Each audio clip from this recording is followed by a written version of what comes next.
Tu discutes avec quelqu'un, ça se passe plutôt bien, il y a même un bon feeling.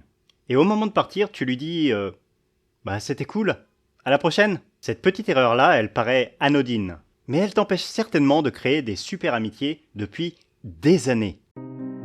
Plus on est timide ou réservé, et plus on a besoin de rencontrer les gens 2, 3, 4 fois par hasard avant de leur demander leur contact. On attend juste que des connaissances communes, ou même le pur hasard, nous remettent dans le même lieu, au même endroit, avec les mêmes personnes. Et le problème, c'est que ça arrive rarement, ou alors plus du tout au bon moment. Parce que même si c'était l'ami d'une connaissance, vous vous recroiserez peut-être pas dans une soirée avant des mois, voire des années. Et à ce moment-là, le feeling que vous aviez créé, il aura quasiment complètement disparu.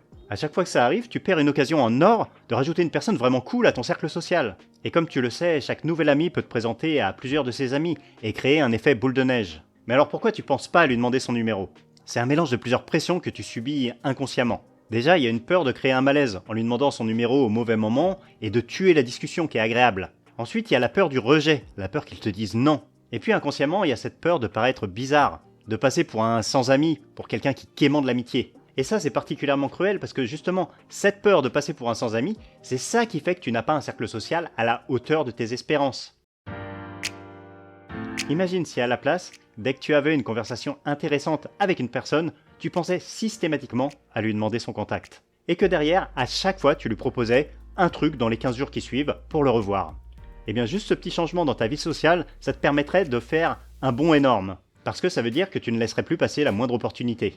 Et ne serait-ce que sur les 3 derniers mois, tu aurais peut-être ajouté 3, 4, 5, 6 personnes à ton cercle social par rapport à la version de toi attentiste qui se dirait que tu vas peut-être recroiser la personne un jour. Bon, tu vas peut-être me dire, dans l'absolu, t'as raison Hervé, mais t'es bien gentil. Moi, j'ose pas demander son numéro à un inconnu. Ouais. Et comme je te comprends, moi aussi, pendant 30 ans de ma vie, c'était très dur pour moi. J'arrivais pas à le faire. Mais il y a une astuce qui a tout changé pour moi, et si tu l'appliques, normalement, ça devrait changer les choses assez facilement. Ça m'a retiré toute la pression du refus et tout le stress de la prise de contact. Et ça, c'est simplement lié au timing de ta demande. Instinctivement, l'énorme majorité des gens demandent le contact au pire moment possible. Oui, tu sais, juste au moment de partir. Quand tout le monde est fatigué, que la conversation s'est déjà éteinte. L'autre met son manteau, toi tu hésites, tu regardes ton téléphone, il y a un blanc qui s'installe. C'est généralement là qu'on demande d'une voix pas très convaincue tu pourrais me donner ton numéro? Ça donne pas tellement envie, et ça explique que c'est le moment où on a le plus de chances d'essuyer un refus. Parce que déjà l'autre, il a peut-être un Uber qui l'attend, ou le dernier métro à prendre, il est peut-être crevé, il a juste envie de rentrer, ou peut-être qu'il trouve ta demande un peu bizarre à ce moment-là. Et même à ce moment-là, si l'autre te dit oui, tu prends son numéro, et là, il n'y a plus rien à se dire. Il y a un silence, et derrière, juste se répéter « Bon bah, salut, à une prochaine !» Et en partant, tu sens bien que c'était pas super naturel. Ça peut même donner l'impression que ton seul but, c'était de pécho son numéro. Et forcément, ça lui donne moins envie de te revoir derrière.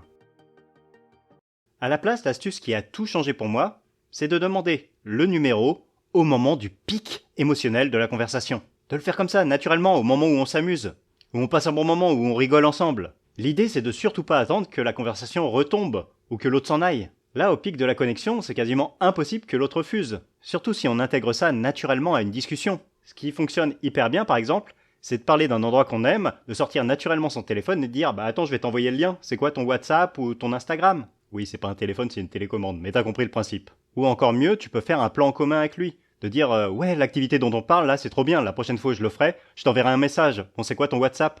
Voilà, c'est tout. C'est simple, naturel. Et dès que t'as le numéro, tu ranges le téléphone et tu continues la conversation. C'est 100 fois plus naturel que de le demander à la fin.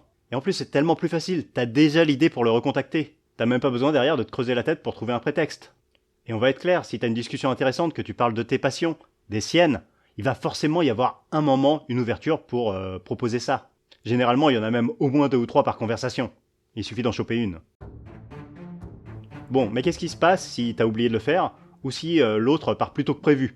Bah là, même si c'est moins idéal, faut quand même tenter. Et tu demandes pas l'autre en mariage, hein, tu lui demandes juste son contact pour lui envoyer un message sur un sujet dont vous avez parlé. La friction, en réalité, elle est vraiment hyper faible. Et c'est ça la clé, créer un lien avec la discussion, pour avoir une raison de demander le contact. Mais même si t'avais aucune idée pour créer un lien sur la discussion, tu pourrais quand même rebondir sur le dernier truc dont vous avez parlé. Tiens, plus tard, je vais t'envoyer le nom d'autres séries que j'adore dans le même style.